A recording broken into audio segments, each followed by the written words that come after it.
एक कड़क महिला पुलिस अफसर, एक खूंखार कैदी जिसे मिली है फांसी की सजा, और जेल की सलाखों के पीछे की एक आखिरी ख्वाहिश जो नियम, कायदे और इंसानियत सब पर भारी पड़ने वाली है। जब अफसर ने कैदी से पूछा, बताओ तुम्हारी कोई आखिरी ख्वाहिश है, तो जवाब सुनकर उसके रोंगटे खड़े हो गए। लेकिन असली चौंकाने वाली बात तो तब हुई जब कैदी ने कहा, तो फिर आप ही क्यों नहीं मेरी आखिरी ख्वाहिश पूरी कर देती। पर क्या यह सिर्फ ख्वाहिश थी या कोई ऐसा प्लान जो जेल की दीवारें हिला सकता था? आखिर क्या छुपा था, वो देख रहे हैं न्यू स्टोरी। अगर आपने चैनल को अभी तक सब्सक्राइब नहीं किया तो तुरंत करिए, वीडियो को लाइक कीजिए और कमेंट में जरूर बताइए कि आप इस कहानी को कहां से सुन रहे हैं। आगे की कहानी सुनने के लिए जुड़े रहिए। चारों तरफ दीवारें ऊंची और बेरहम, लोहे के फाटक बंद, जेल की परछाइयां लंबी होती जा रही थीं। और ठीक उस वक्त एक कोठरी में बैठा था राहुल मलिक, उम्र करीब 25 साल। चेहरे पर ना डर था ना शर्म। उसकी आंखों में एक अजीब सी चमक थी, जैसे वो कुछ सोच रहा हो और जो सोच रहा हो वही आखिरी चाल हो। राहुल को देशद्रोह, हत्या और एक महिला पुलिस अफसर की हत्या की कोशिश के आरोप में मौत की सजा सुनाई गई थी। कोर्ट ने केस को सीधा और स्पष्ट माना था।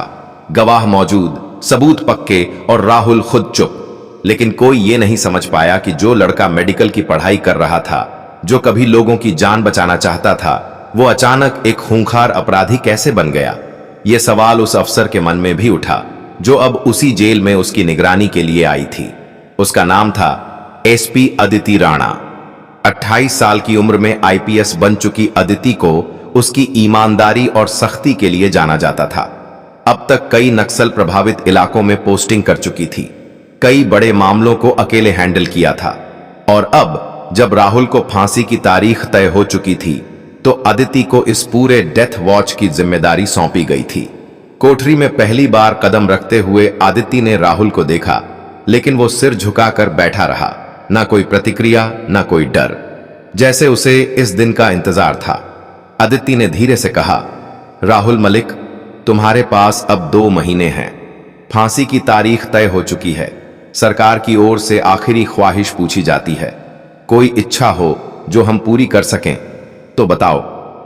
राहुल ने बिना सिर उठाए एक हल्की सी मुस्कान दी, फिर देखा उसकी आंखों में, एकदम सीधा। मैम, मेरी आखिरी ख्वाहिश है कि मैं हर रात किसी कुंवारी लड़की के साथ रहूं जब तक मेरी सांसें चलें। अदिति सन्न रह गई, उसके होंठ सख्ती से भींच गए। उसने अपने गुस्से को काबू करते हुए कहा, तुम्हें पता है तुम क्या कह रहे हो? यह ना कानून में जायज है ना इंसानियत में, यह बेहूदी है। हम किसी लड़की की इज्जत को तुम्हारी हवस के लिए नहीं दांव पर लगाएंगे। राहुल मुस्कुराया, एकदम शांत। तो फिर आप ही क्यों नहीं बन जाती मेरी आखिरी ख्वाहिश? उसने धीमे से कहा, और चुप हो गया। 3 दिन बाद अदिति को अंदर से कुछ खटक रहा था, एक गुनगुनाती बेचैनी। उसके दिमाग में बार बार राहुल की वो मुस्कुराहट घूमती, जैसे उसने कुछ कहकर बहुत बड़ा गेम खेल दिया हो। उसने राहुल की केस फाइल निकाली, फिर से पढ़ना शुरू किया, लेकिन एक अजीब बात सामने आई। राहुल को गिरफ्तार करने वाला अफसर डीएसपी विजय त्रिपाठी अब रिटायर हो चुका था।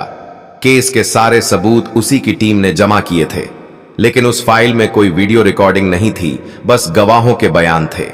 और गवाह सिर्फ 3, जिनमें से 2 जेल में थे और तीसरा एक सड़क दुर्घटना में मारा जा चुका था। इतना पुख्ता केस पर सबूत सिर्फ 3 गवाहों पर? अदिति का माथा ठनका। उसने केस से जुड़े सारे नामों की एक लिस्ट बनाई और खुद मिलने निकल गई। पहला गवाह रामनाथ यादव, लूटपाट और डकैती का आरोपी, अब जेल में ही। रामनाथ से जब अदिति ने राहुल के खिलाफ बयान के बारे में पूछा तो उसने अजीब जवाब दिया, मैडम, मैंने जो कहा था वो सब ऊपर से कहलवाया गया था, हमसे साइन करवा लिया गया। मुझे क्या पता राहुल कौन था, किसने कहलवाया? वो तो डीएसपी साहब ने कहा था कि बस साइन कर दे, तुझे बेल दिलवा देंगे। अदिति चौकन्नी हो गई। दूसरा गवाह रज्जाक अली, पूर्व ट्रक ड्राइवर। रज्जाक की हालत खराब थी, उसकी आंखें डर से भरी हुई थीं। मैडम, माफ कीजिए, मैं झूठा गवाह बना था। मेरे पास कोई चारा नहीं था। मेरे बेटे को मारने की धमकी दी गई थी और उस रात मैंने कुछ देखा ही नहीं था। अब आदित्य के पैरों तले जमीन खिसकने लगी थी। क्या सचमुच राहुल को फंसाया गया था? तीसरा गवाह, शेखर तिवारी, मृत, दुर्घटना में मौत। आदित्य ने शेखर के पुराने केस रिकॉर्ड चेक किए, लेकिन वहां भी कुछ गड़बड़ थी। उसकी मौत एक मामूली एक्सीडेंट बताई गई थी, लेकिन फॉरेंसिक रिपोर्ट में लिखा था कि उसके सिर पर किसी भारी चीज से मारा गया था। अब कहानी पूरी तरह पलट चुकी थी। आदित्य को राहुल से दोबारा मिलना था। वो फिर उसी कोठरी में पहुंची। इस बार उसकी आंखों में शंका नहीं थी, सवाल थे। राहुल, अगर तुमने सच में यह सब नहीं किया तो अब तक चुप क्यों थे? राहुल हंसा, एक उदासी भरी मुस्कान के साथ। क्योंकि मेरे पास खोने को कुछ नहीं था और बताने से किसी को फर्क नहीं पड़ता जब तक तुम आई नहीं थी। आदित्य का दिल एक क्षण को कांप गया। तो क्या तुम्हारी वो आखिरी ख्वाहिश भी एक चाल थी? राहुल ने उसकी आंखों में देखा। वो ख्वाहिश नहीं थी, वो तुम्हारा ध्यान खींचने का तरीका था। मैं जानता था बाकी अफसरों की तरह तुम नजरें फेर लोगी, लेकिन तुम नहीं फेर पाई। आदित्य अब चुप थी। अंदर कुछ टूट रहा था और जुड़ भी रहा था। आगे क्या हुआ? राहुल को किसने फंसाया? डीएसपी त्रिपाठी का सच क्या है? और क्या अदिति अपनी ड्यूटी निभा पाएगी या एक नई जंग शुरू होने वाली है? जेल के गलियारे में उस रात सन्नाटा था, लेकिन अदिति राणा के मन में तूफान। उसके सामने अब दो रास्ते थे। एक, सिस्टम की चुप्पी स्वीकार कर ले और राहुल को 2 महीने बाद फांसी पर चढ़ते देखे, या फिर उस केस की परतों को उधेड़े जिसे कोर्ट ने सुलझा हुआ कहकर बंद कर दिया था। और अदिति जानती थी, जब सवाल सच्चाई का हो तो सच्चाई को झूठ के कफन में सुला देना सबसे बड़ा जुर्म होता है। अगले ही दिन सुबह उसने राहुल के केस से जुड़े तमाम दस्तावेज फिर से मंगवाए। फॉरेंसिक रिपोर्ट, गवाहों के बयान, कॉल रिकॉर्ड, लोकेशन ट्रैकिंग। और एक बात साफ थी, बहुत कुछ जानबूझकर छिपाया गया था। पर सवाल था, किसने और क्यों? आदिति ने सबसे पहले बात की जेल में बंद रामनाथ यादव से। वो अब पहले से ज्यादा डर गया था। उसने धीरे से कहा, मैडम, मैं कुछ और बताऊं तो मेरी जान बच सकती है। आदिति चौंकी। क्या? रामनाथ बोला, राहुल मलिक, उसे फंसाने का पूरा खेल डीएसपी विजय त्रिपाठी और एक बाहुबली नेता बलवीर ठाकुर का था। राहुल ने बलवीर की अवैध दवाओं की फैक्ट्री का पर्दाफाश किया था। मेडिकल स्टूडेंट था वो, इंटर्नशिप में ही पकड़ लिया था मामला, और बलवीर ठाकुर ने उसे खत्म करने की कसम खाई थी। डीएसपी त्रिपाठी ने केस बनाया, गवाह खरीदे, झूठे एफआईआर बनवाए और राहुल को जेल भिजवा दिया। यह सुनकर अदिति की सांसें थम गईं।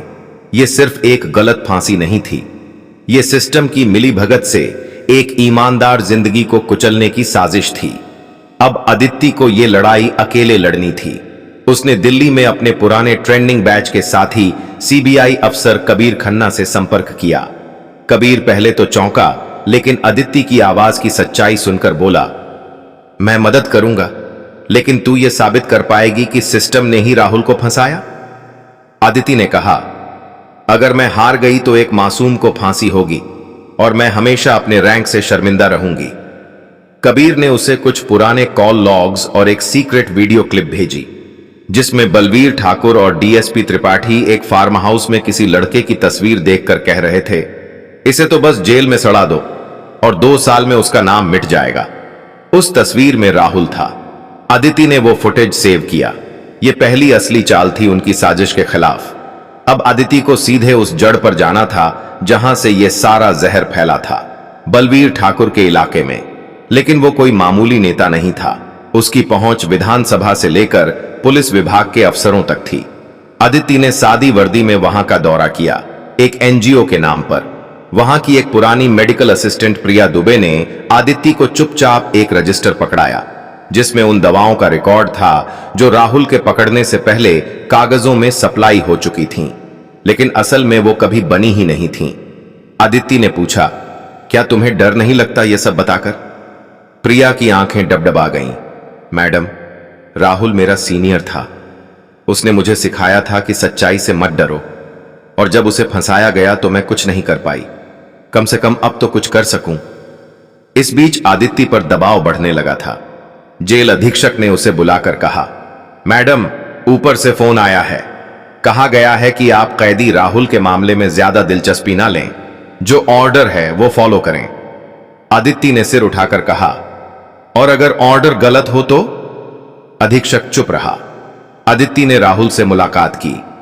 इस बार वो ज्यादा कमजोर लग रहा था, लेकिन उसकी आंखों में फिर वही चमक थी। उसने पूछा, क्या तुम मानती हो मैं बेकसूर हूं? आदित्य की आंखें भर आईं। अब सिर्फ मानती नहीं, जानती हूं। राहुल ने धीमे से कहा, तो अब क्या करेंगी? आदित्य ने कहा, अब यह कहानी खत्म नहीं, शुरू होगी। अगले 10 दिनों में आदित्य ने एक गोपनीय रिपोर्ट बनाकर सीधे राष्ट्रीय मानवाधिकार आयोग को भेजी और साथ ही हाई कोर्ट में स्टे ऑन एग्जीक्यूशन की याचिका दायर की। लेकिन बलवीर ठाकुर को भनक लग चुकी थी। एक रात आदित्य के सरकारी क्वार्टर के बाहर 2 बाइक सवारों ने गोली चलाई। वो बच गई, लेकिन साफ था कि खेल अब जानलेवा हो चुका था। फिर भी उसने हार नहीं मानी। राहुल को अब जेल से शिफ्ट किया जा रहा था और उसी रात उसने आदित्य को एक चिट्ठी दी जिसमें लिखा था, मैम, अगर मैं मर भी गया तो आप लड़ती रहिएगा, क्योंकि मैं जानता हूं आप झुकेंगी नहीं और सच एक दिन जरूर जीतेगा। लेकिन उस चिट्ठी के नीचे जो नाम लिखा था उसने आदित्य को और चौंका दिया। डॉ Rahul Ranjan Malik, ID number 9482, AIIMS medical scholar. Rahul कोई आम लड़का नहीं था, वो तो AIIMS का गोल्ड मेडलिस्ट था। अब आदित्य को सिर्फ एक केस नहीं सुलझाना था, उसे उस सिस्टम से लड़ना था जो मासूम को दरिंदों से बदतर बना देता है।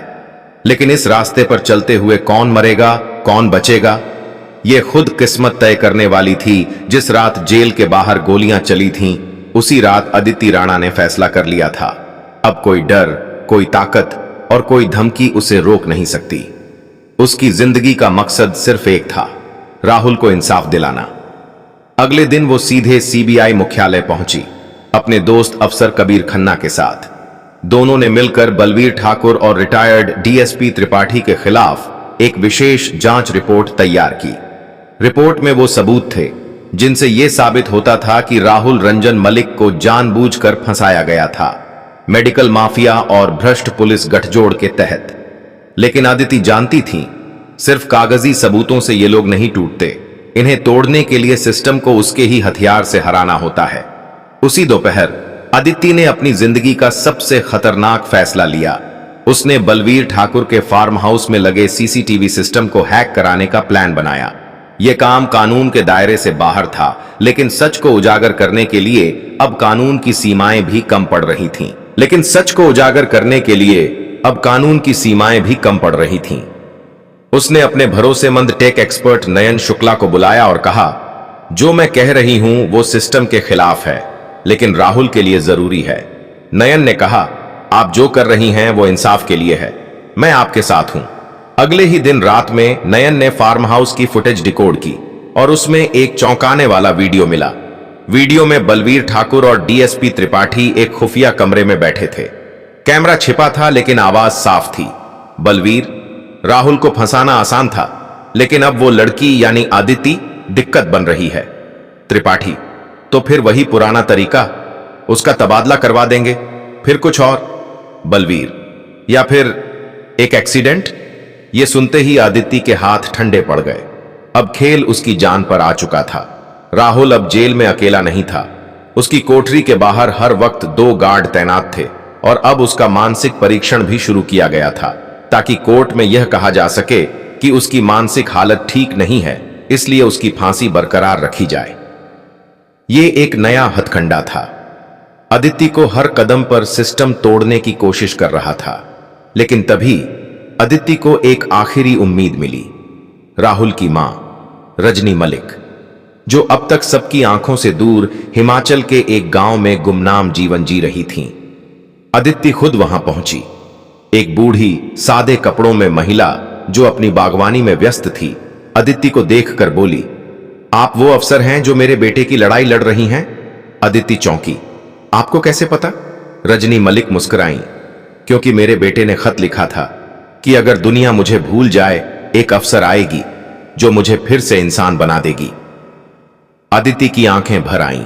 रजनी ने उसे राहुल की बचपन की डायरी दी, जिसमें उसने बार बार लिखा था कि मुझे डॉक्टर बनकर उन लोगों को बेनकाब करना है जो इलाज के नाम पर मौत बेचते हैं। अदिति अब टूट चुकी थी और पूरी ताकत के साथ खड़ी भी हो चुकी थी। अगले एक हफ्ते में अदिति और कबीर ने मिलकर हाई कोर्ट में स्टे ऑन एग्जीक्यूशन की आखिरी सुनवाई के लिए सारी तैयारी की।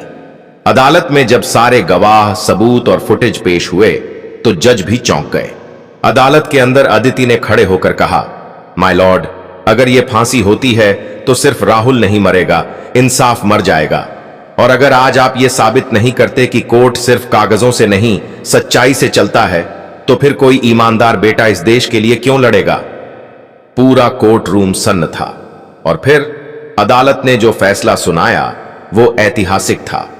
राहुल रंजन मलिक की फांसी पर तत्काल रोक, डीएसपी त्रिपाठी और बलवीर ठाकुर के खिलाफ सीबीआई जांच के आदेश। लेकिन कहानी यहीं नहीं रुकी। जैसे ही राहुल की फांसी टली, उसी रात अदिति की गाड़ी को एक ट्रक ने टक्कर मारी। अस्पताल में भर्ती हुई अदिति ने जब आंखें खोलीं तो सामने राहुल खड़ा था। उसी ने उसे अपनी जान पर खेलकर बचाया था। राहुल, मैम, आपने मेरी जिंदगी बचाई, अब बारी मेरी है। अदिति आंखों में आंसू लिए, ये लड़ाई अब हमारी है और हम दोनों जीतेंगे। अस्पताल की वो रात किसी युद्ध के मैदान जैसी थी।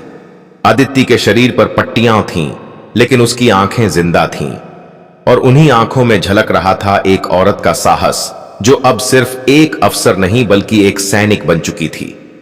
उसके बिस्तर के पास बैठा राहुल मलिक अब केवल एक कैदी नहीं बल्कि एक जिंदा होता सच था। जब अदिति ठीक हुई तो उसने सबसे पहले राहुल की सुरक्षा बढ़ाने का आदेश दिया, क्योंकि अब जो खेल सामने था वो केवल हत्या, फांसी और झूठे केस का नहीं था। ये एक राष्ट्रीय मेडिकल घोटाले की तह तक जा पहुंचा था। बलवीर ठाकुर के ड्रग सिंडिकेट का जाल सिर्फ एक शहर या प्रदेश में नहीं बल्कि कई राज्यों में फैला था। नकली दवाएं, कागजी हॉस्पिटल्स, झूठे मरीज, सरकारी फंड की लूट। और जब राहुल ने अपने मेडिकल इंटर्नशिप में इसे पकड़ने की कोशिश की, तभी उसके खिलाफ साजिश रची गई। अदिति और कबीर ने मिलकर सीबीआई को हाई लेवल चार्जशीट सौंप दी, जिसमें 40 से ज्यादा अफसर, नेताओं और डॉक्टर्स के नाम थे। लेकिन अदालत की तारीख से पहले ही एक बड़ी खबर आई। रिटायर्ड डीएसपी त्रिपाठी की लाश एक होटल के कमरे में पाई गई। पोस्टमार्टम रिपोर्ट में लिखा था, सस्पेक्टेड पॉइजनिंग, यानी अब बलवीर ठाकुर ने गवाहों को खत्म करना शुरू कर दिया था। अदिति ने एक नया कदम उठाया। उसने प्रेस कॉन्फ्रेंस बुलाई। टीवी कैमरों के सामने उसने वो वीडियो क्लिप चलवाई जिसमें बलवीर और त्रिपाठी राहुल को फंसाने की योजना बना रहे थे। पूरे देश में आग लग गई। सोशल मीडिया पर had bad day, justice for डॉर राहुल ट्रेंड करने लगा। लोग सड़कों पर उतर आए, मेडिकल कॉलेजों के छात्र पोस्टर लेकर खड़े हो गए। लेकिन उसी रात राहुल गायब हो गया। जेल की सुरक्षा भेद दी गई थी। सीसीटीवी फीड 10 मिनट के लिए बंद कर दी गई थी। अदिति को यह खबर मिली तो वो फूट पड़ी। अब कुछ भी हो जाए, मैं राहुल को वापस लाकर रहूंगी, जिंदा या उसकी लाश के साथ यह सिस्टम भी जलेगा। 3 दिन बाद अदिति को एक गुप्त कॉल आया। अगर राहुल को जिंदा देखना है तो केस वापस ले लो, वरना यह आखिरी बार उसकी सांसें सुन रही हो। अदिति ने जवाब दिया, मैं सांसें नहीं, सिस्टम की सड़ांध को खत्म करने आई हूं। अब तुम बच नहीं सकते। कबीर और अदिति ने राहुल की आखिरी लोकेशन ट्रेस की, एक वीरान फैक्ट्री, शहर से बाहर। अदिति बिना बैकअप के वहां पहुंची, अकेली, लेकिन अंदर आग थी। उसने जैसे ही अंदर कदम रखा, अंधेरे में 4 नकाबपोश लोग थे और कुर्सी पर बेहोश पड़ा राहुल। उसके चेहरे पर चोट के निशान थे, होंठ से खून बह रहा था। बलवीर ठाकुर खुद सामने आया। तो आखिर तुम आ ही गईं। अफसर से औरत बनने में देर नहीं लगाई। अदिति ने बंदूक तानी और तुम्हें जानवर बनने में तो कभी